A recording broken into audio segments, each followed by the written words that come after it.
pois o sol da justiça é quem brilha e ilumina a todos, e Cristo é a lâmpada que mantém a luz acesa. Então lá não haverá noite, não haverá dias sombrios, não haverá dias de medo. Se você ler o capítulo 21 inteiro, toda a sequência, a partir do verso 8, você vai ver o que João viu sobre a cidade, dos muros que são feitos de pedras preciosas. Você vai ver como este lugar é perfeito, como este lugar é completo, como neste lugar não existe falta de coisa alguma. E ele vai dizer ainda que a presença de Deus está lá e que ela é completa.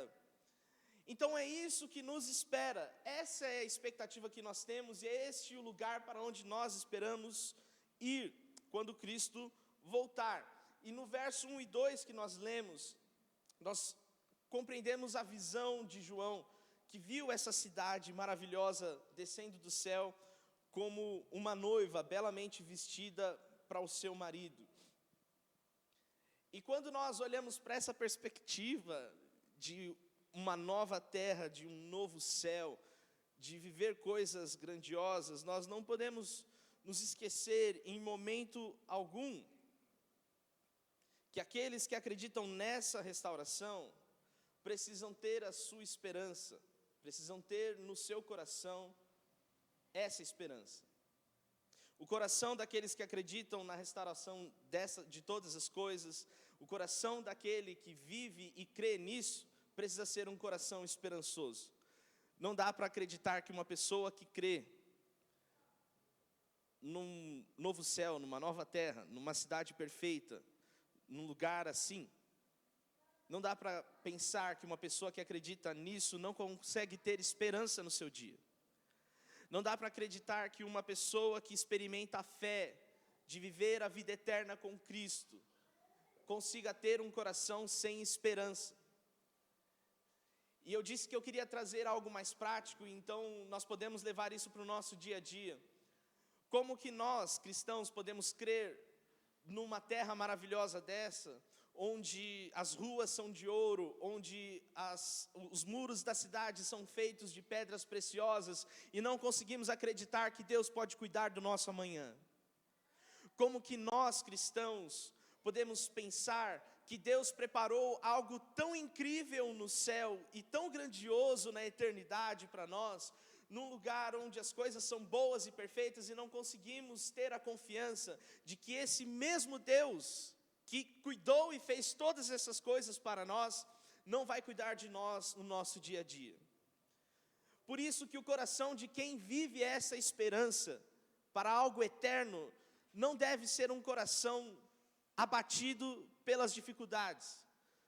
Quem crê nessa esperança, quem acredita nisso, precisa ter essa perspectiva de que a nossa vida, de que o nosso Deus é poderoso para cuidar de nós no nosso dia a dia. Amém? E não há nada pior do que ter péssimas expectativas do amanhã.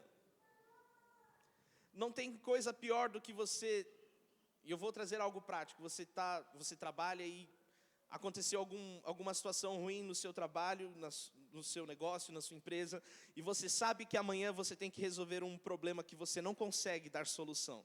Quem aqui já viveu isso? Todos nós, né?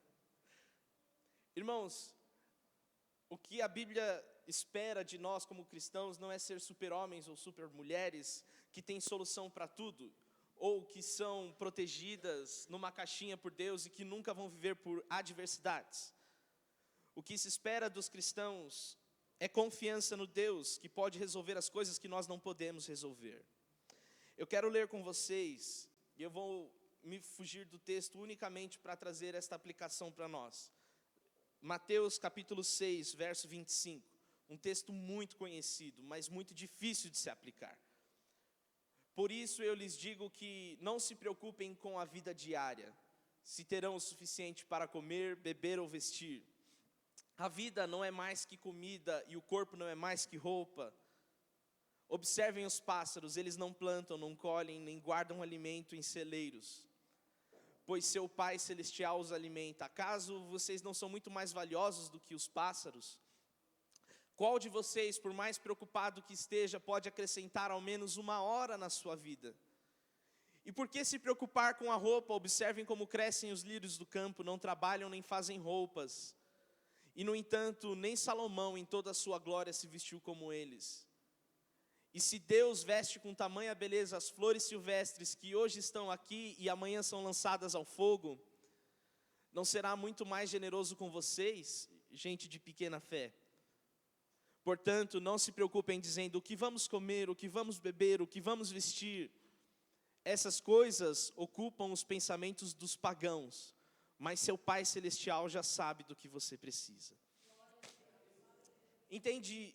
O que Jesus está dizendo aqui em Mateus 6 é o seguinte: o Pai que fez todas as coisas, que descortinou o universo com a palma da sua mão, que preparou um céu perfeito e uma promessa de vida eterna, e por mais que fosse impossível de você chegar lá, Ele fez com que o seu Filho viesse, morresse na cruz no seu lugar, para que a sua vida eterna fosse possível. O Deus que fez todos os passos necessários, todas as coisas que eram impossíveis de se fazer no céu e na terra, este Deus que cuida de todas as coisas, também cuida de você. Não é possível imaginar que o crente que acredita no céu é o mesmo crente que não acredita que o amanhã, que parece ser difícil, também está nas mãos de Deus. A eternidade está na mão de Deus, o nosso futuro está na mão de Deus, o nosso presente está na mão de Deus e o nosso passado também não fugiu ao seu controle. Os que confiam no Senhor, que o Senhor está fazendo todas as coisas, de que nada foge ao seu controle, são aqueles que vivem com esperança no seu coração. Se você tem alguma coisa na sua vida que você não consegue dar solução hoje, se tem algo que você não tem condições de resolver, um problema que parece impossível, isso tira a sua paz, tira o seu sono, tira a sua perspectiva de um amanhã bom e feliz, ore a Deus, entregue ao Senhor e confie nele. Da mesma forma que você confia a sua vida para a eternidade nas mãos do Senhor, confie o seu amanhã também no Senhor, confie o seu presente também no Senhor, porque o Senhor cuida de todas as coisas. Nós lemos em Mateus 6, olha para as flores do campo, olha para os pássaros, eles não têm preocupação nenhuma, Deus dá o que eles precisam para comer, Deus dá o que eles precisam para vestir. Quanto mais generosidade Deus não vai ter com nós que somos os seus filhos, quanto mais Deus não vai ter generosidade com nós, que somos as pessoas que Ele resolveu entregar o seu Filho na cruz por nós. Deus fez todas essas coisas, e o Deus da nossa eternidade é o nosso Deus de hoje e de amanhã também. Amém? Então, o que se espera de um comportamento de quem crê na eternidade é a confiança em Deus. Para tudo, para tudo. E é difícil confiar em Deus. Parece, não porque Deus não tem poder, mas porque nós temos pouca fé para confiar em Deus. É difícil confiar nas mãos do Senhor e que elas estão em nosso favor, não porque Deus muda de ideia de nos amar um dia e de nos odiar no outro. Deus não muda. O que muda é a nossa perspectiva e a nossa confiança nele. Parece ser difícil confiar em Deus. E essa palavra é muito estranha de se dizer num púlpito de uma igreja. Mas é porque essa é a realidade do nosso coração. E diante da verdade do Evangelho, nós confrontamos o nosso coração todos os dias. Às vezes nós nos desesperamos, às vezes nós perdemos a esperança, às vezes nós ficamos ansiosos demais com as coisas dessa vida, porque não confiamos plenamente em Deus. E o melhor conselho que pode existir na Bíblia para quem vive uma vida ansiosa é: tenha fé em Deus. Amém? Vamos seguir. No texto, nos versos seguintes de Apocalipse 21, vamos ler o 3 e o 4. Diz assim: ouvi uma forte voz que vinha do trono e dizia: vejam, o tabernáculo de Deus está no meio do seu povo. Deus habitará com eles e eles serão o seu povo. O próprio Deus estará com eles. Glória a Deus. Irmãos, nós lemos no domingo uma série de textos da Bíblia em que Deus repete exatamente essas palavras, pessoalmente ou por meio de seus profetas. Eles serão o meu povo e eu serei o seu Deus. Eu vou ajuntá-los novamente, eles serão os meus filhos e eu serei o seu pai. E aqui em Apocalipse, Deus está dizendo isso novamente. O plano de Deus para a nossa vida no céu não é fazer uma boa mansão para você postar no Instagram, não é ter uma vida totalmente enriquecida, porque lá essas coisas não vão ter valor algum, perto da grandiosidade do Deus que estará lá. O propósito de Deus em ter um lugar magnífico, em ter uma cidade preparada para os seus filhos, não é pela alegria em que eu e você devemos ter no dinheiro, não é pela alegria que eu e você devemos ter nas coisas materiais. João não está dizendo que os muros são feitos de jaspe e as portas feitas de pérola, e a cidade é perfeita e as ruas são de ouro, para nós termos a perspectiva de que o ouro é bom, de que as pedras preciosas são boas. Não. João está dizendo isso porque a cidade é linda e perfeita, para que aquele que é totalmente perfeito conviva com a sua família que ele escolheu conviver. Deus nos escolheu, nos adotou como filhos na cruz. E o propósito final de Deus é o mesmo do propósito que ele tinha no início. Ele colocou o homem no jardim do Éden, para que o homem tivesse uma convivência com ele, para que o homem fosse próximo a ele, para que a gente tivesse um relacionamento com ele e fôssemos felizes. Deus nos criou a sua imagem e semelhança para que a gente fosse completo e feliz naquele jardim. E os nossos pecados nos distanciaram deste jardim. Então Deus passa toda a história dizendo que o propósito dele é juntar os seus filhos outra vez, que o propósito dele é ter um lugar onde nós poderemos viver juntos outra vez. E este continua sendo o propósito de Deus para as nossas vidas hoje. O propósito de Deus para a eternidade não é um propósito que vai começar a se cumprir só naquele dia. É um propósito que pode começar hoje. Relacionamento com Deus pode começar hoje. Talvez você caia, tropece às vezes e se distancie de Deus em alguns momentos. Talvez você não tenha a presença completa de Deus como nós teremos lá no céu, mas você pode viver com o Espírito Santo ainda hoje. Você pode ter uma vida de relacionamento verdadeiro com Deus ainda hoje. A eternidade que nos espera é maravilhosa, mas nós podemos viver um pouquinho do céu aqui na terra. Nós podemos começar a viver as coisas eternas ainda hoje. Isso é muito poderoso. Isso é muito bom. E é isso que nos faz ter uma vida de oração. É isso que nos movimenta para buscar, ler a palavra do Senhor. É isso que nos movimenta para ter comunhão como igreja, uns com os outros. É isso que nos faz seguir progredindo nas coisas que são difíceis, mas que têm valor. É isso que nos faz manter uma vida distante das coisas que são ruins, mesmo que isso nos custe tudo.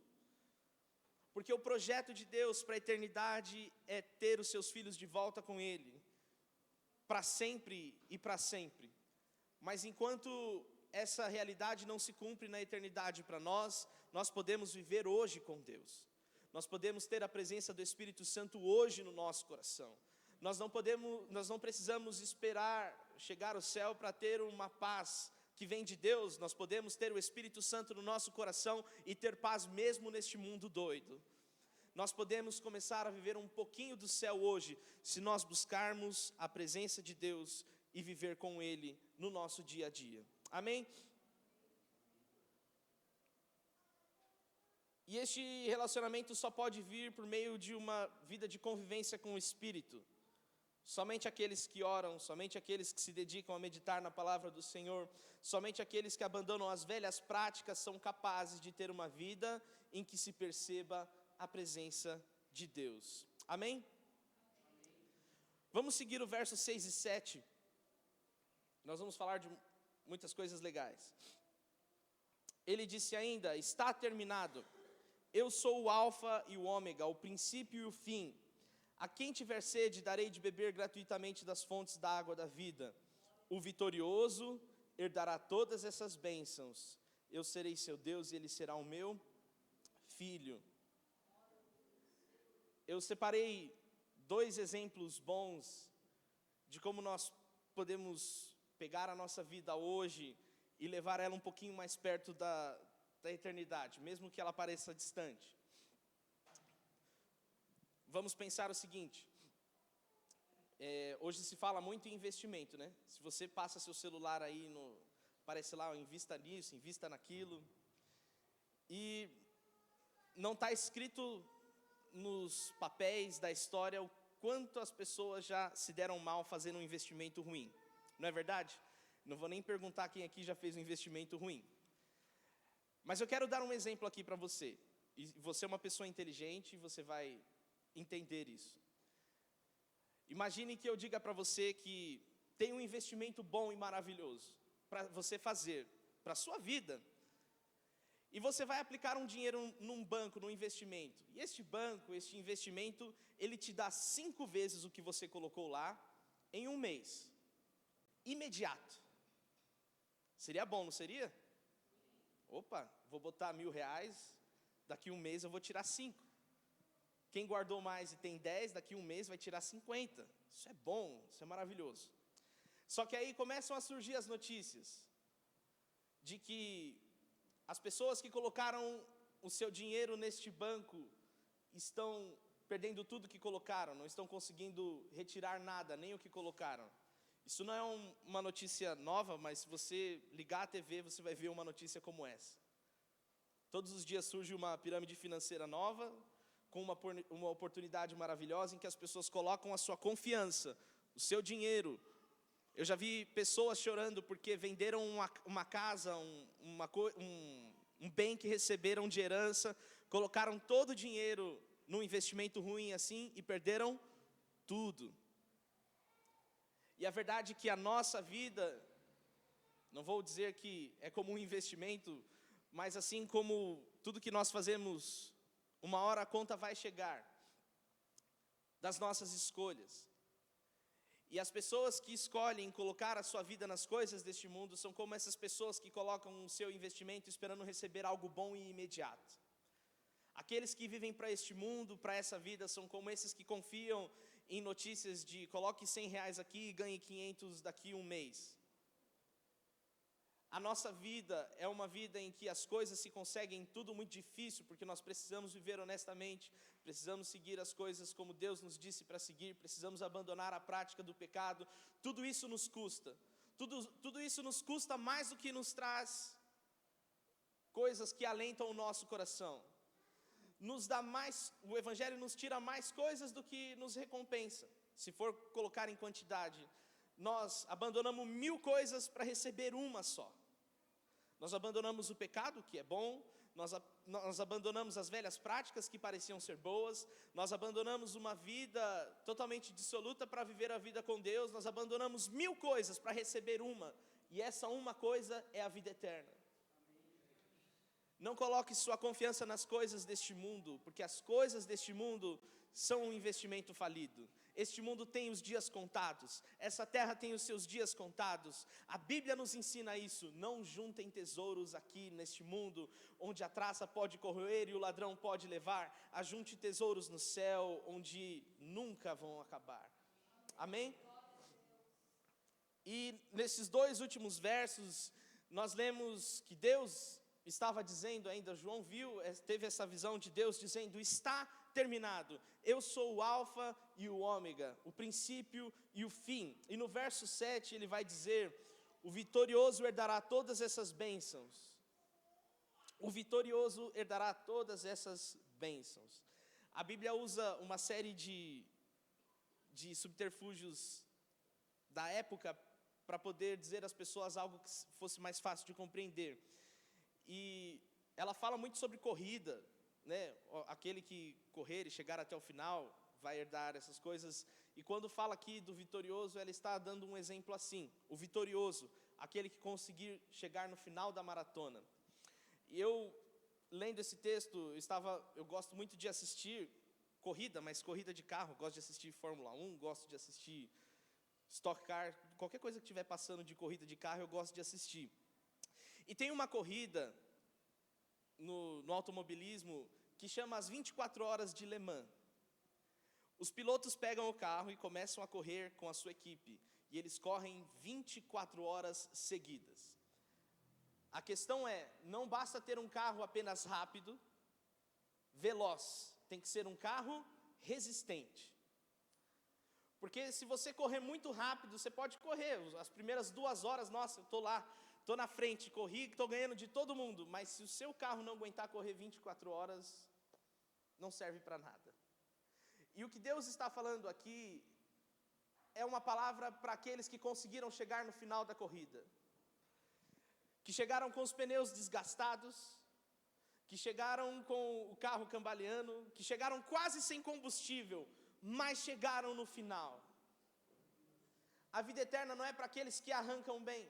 A vida eterna não é para aqueles que dão saltos na sua vida e parecem estar bem na sua caminhada. A vida eterna está reservada para aqueles que têm capacidade de resistir até o fim. Ele vai dizer o vitorioso, aquele que chegou até o final, aquele que conseguiu cumprir aquilo que estava previsto, é este que vai herdar a vida eterna. A nossa vida como cristãos não é uma corrida rápida, não é uma largada que você dá um tiro e corre 100 metros e acabou. A vida é uma maratona, nós estamos correndo, nós nos desgastamos, e só vai conseguir chegar no final quem ter paciência e resiliência para chegar até o final das coisas. Por isso, tão importante quanto ir bem na corrida, ter um bom desempenho, é importante chegar no final. Tão importante quanto nós conquistarmos as coisas aqui nessa terra, conquistar os nossos sonhos, conquistar os nossos projetos, ter um bom ministério, ter uma boa vida, ter um bom casamento, ter uma boa família, ter um bom carro, ter uma boa casa, tudo isso faz parte da velocidade que nós estamos desenvolvendo as coisas. Mas mais importante do que isso, são aqueles que chegam no final de tudo isso e conseguem cumprir o seu propósito, e conseguem chegar no final com uma solução boa. Não adianta nada, a Bíblia fala isso e ela vai dizer: o que adianta ganhar o mundo inteiro e perder a sua alma? Nós estamos aqui não para a corrida da velocidade, mas para a corrida da resistência. Nós devemos resistir. E a melhor notícia que nós podemos ter é que nós não estamos sozinhos. Cristo está no barco conosco. Cristo está correndo essa corrida conosco. Cristo está todos os dias nos levantando com a sua palavra. Quando nós abrimos a Bíblia e vemos os incentivos que o Senhor nos dá para seguir em frente, são esses que nós lemos. Olha, o vencedor herdará todas essas coisas, o vitorioso herdará todas essas coisas, aqueles que resistirem vão chegar no final e vão chegar bem no final. Nós vivemos a nossa vida e sabemos que o Senhor é aquele treinador que está lá do lado de fora, olhando para nós, torcendo por nós, nos encorajando e nos ensinando. Amém? Nós já vamos para a parte final e já vamos encerrar essa mensagem. E eu quero trazer as últimas aplicações. Você pode se colocar de pé, nós vamos orar.